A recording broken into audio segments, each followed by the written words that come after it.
Oh, what's that? You want to learn GB Studio, but you don't know where to start? Well, I've got 5 ideas of genres that I think would be good to start learning GB Studio with and what they'll teach you for future projects. A virtual pet is an excellent starting point to learn aspects of UI and UX and how the variables you set in GB Studio interact with your assets and with the tools you have at hand. I think a virtual pet, like a Tamagotchi style game, is one of the absolute best starting points for someone who wants to learn GB Studio. It's a fantastic genre for a lot of reasons, and it's going to serve you for a very long time if you develop the core skills that a like Tamagotchi VPet style game can teach you. It's really a good starting point for, I think, artists or people who get overwhelmed easily, aka me.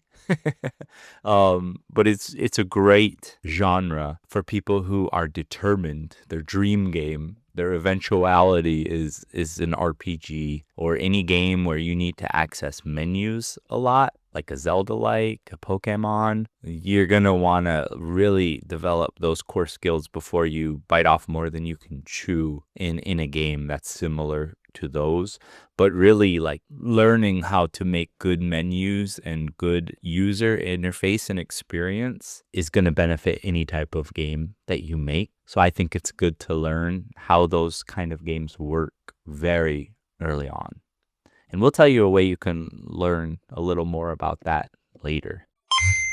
Next would be a single screen elimination game, I like to call it. You might think of something like Pac-Man, or some of them are even like platform style.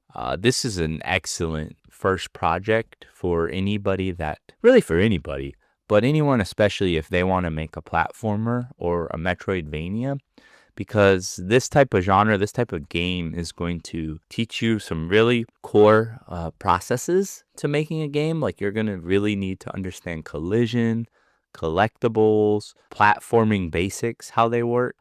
If you're going the platformer style, which I think is a good first step. But I would say if you can't make a single screen elimination type of game interesting, then be careful that you don't deceive yourself that if you were to just make this into a whole platformer, it would fix it entirely. Like, oh, this is just a novelty, and oh, my deep lore platformer Mario like Metroidvania like game is gonna rescue it. My amazing character design is gonna make the rest of the game shine. I think that's bordering self-deception.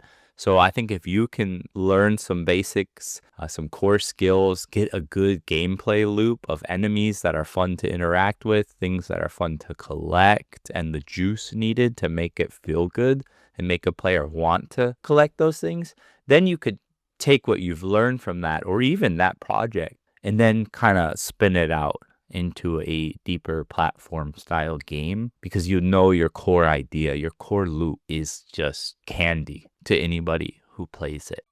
Shoot 'em ups. The things you're gonna learn in shoot 'em ups is gonna benefit you again in this degree of action and in defining a core gameplay loop that's fun to play over and over. It's exciting. There's a lot of things happening on the screen: explosions, collectibles, high score. You're gonna really get a feel for what makes a moment-to-moment gameplay feel good.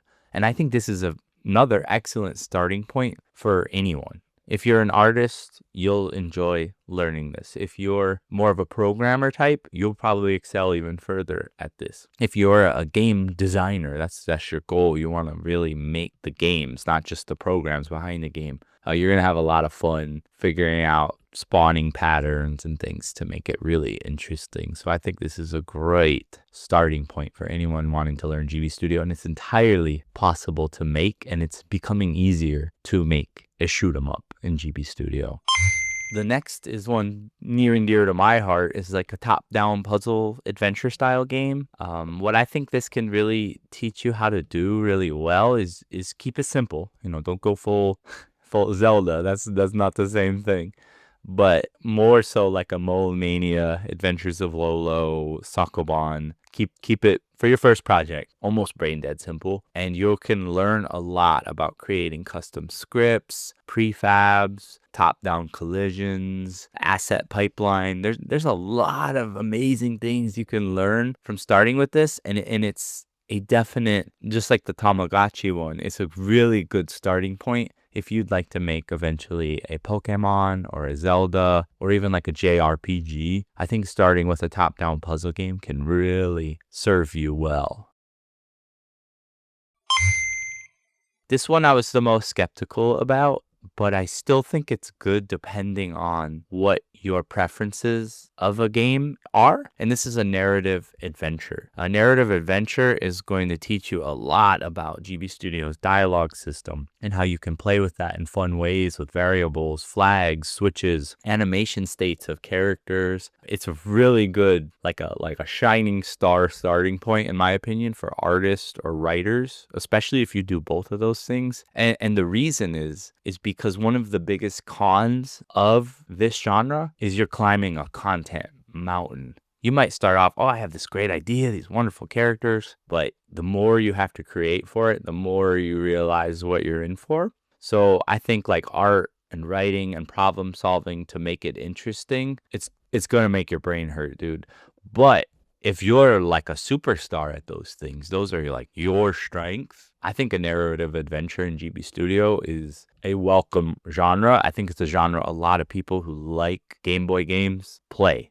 They want to play more games like that.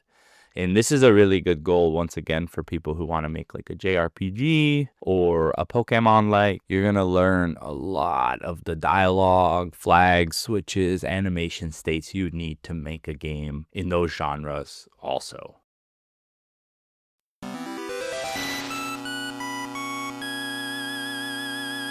So these were my 5 genres that I thought would be a good starting point for someone learning GB Studio. They'll ease you into how it works. But what do you think? Let me know in the comments what you think is the best genre to start with.